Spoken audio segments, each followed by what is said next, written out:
लक्ष्मी नारायण सिंह हिंदी विभाग PSM PG college Kannauj. आज हमारा विषय है हिंदी साहित्य के विकास काल की द्वितीय कालखंड भक्ति काल। तो पहला खंड होता है आदिकाल। आदिकाल जो हिंदी का प्रारंभ होता है, उसके बाद आता है हिंदी का भक्ति काल। भक्ति काल सामान्य परिचय देखा जाए तो इसको भी हम 4 रूपों में बांट सकते हैं। भक्ति काल 4 भागों में विभाजित था। जो भक्ति की मुख्य उद्देश्य सबका भक्ति ही था, लेकिन पद्धतियां अलग अलग थी, जिनमें हम 4 पद्धतियों में बांट सकते हैं। 4 पद्धतियां सबसे पहले तो 2 रूपों में हमें मिलती है भक्ति, फिर उसके बाद हमारा साहित्य, भक्ति काल का साहित्य 4 भागों में विभाजित होता है। मुख्य 2 रूप होते हैं। पहला होता है सगुण भक्ति। सगुण भक्ति क्योंकि भक्ति काल था, इसलिए सगुण चाहे सगुण भक्ति कही जाए और चाहे सगुण भक्ति कही जाए या सगुण काव्य कहा जाए। भक्ति काल में इस काल को सगुण भक्ति कहा गया। सगुण भक्ति का और दूसरी प्रकार की भक्ति थी निर्गुण भक्ति।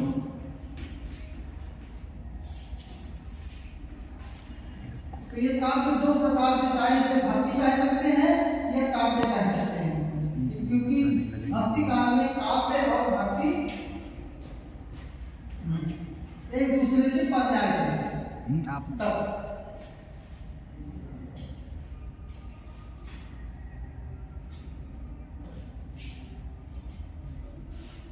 अब ये 2 प्रकार सगुण भक्ति और निर्गुण भक्ति। सगुण भक्ति का अभिप्राय था कि ऐसे ईश्वर की कल्पना जिसे हम साकार रूप में देखते हैं। हम ईश्वर को उसके हाथ, पैर, रूप, रंग, आकृति में देख करके, जैसे भक्ति में सूरदास जी का साहित्य भगवान कृष्ण के नाना स्वरूपों में है, उनका बाल चरित्र है, उनका नंद गोपाल कृष्ण कन्हैया के रूप में है, उनका एक लोकनायक के रूप में वर्णन है।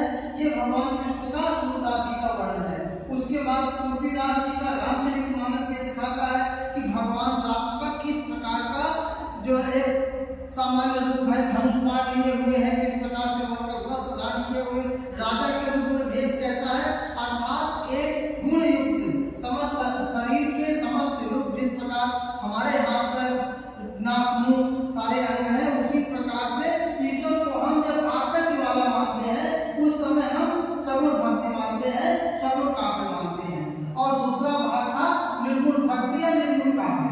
जो कभी इस प्रकार के निर्गुण मानते थे, तो निर्गुण में यहाँ पर ईश्वर निराकार परम ब्रह्म माना जाता था,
अवधि दोनों भाषाओं में रचनाएं की।